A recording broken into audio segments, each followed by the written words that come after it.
Hello, today I want to share methods of property ownership. Have you ever wondered how you own your property? Probably not.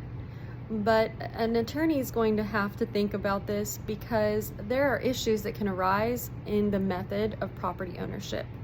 So, three very common ways that people own property are a tenancy by the survivorship or a tenancy by the entirety.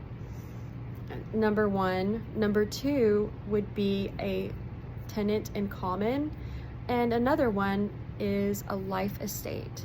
So under a tenancy by the survivorship, there are, let's say, two people that own a property.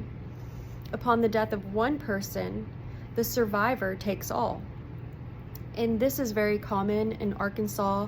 A default for marriages is a tenancy by the entirety or a tenancy by survivorship, and the surviving spouse gets 100% ownership of the property outside of other issues coming up.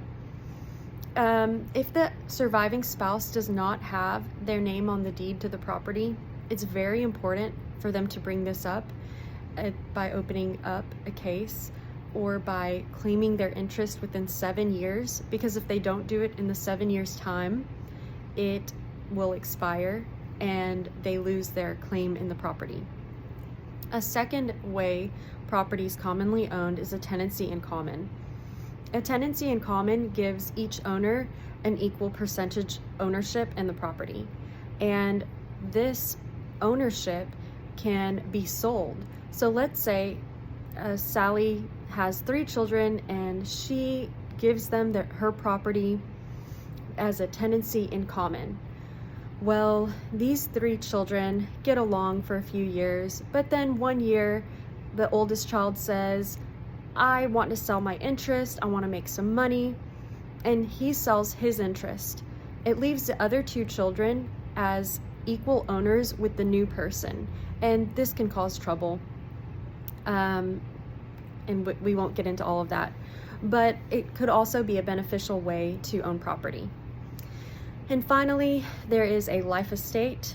A life estate is where an individual owns their property for as long as they live, and the day they pass away, it automatically is going to transfer to the person they choose. So let's say, going back to our example, Sally owns her property for her life, and she decides on the day she passes for the property to go to her grandchild.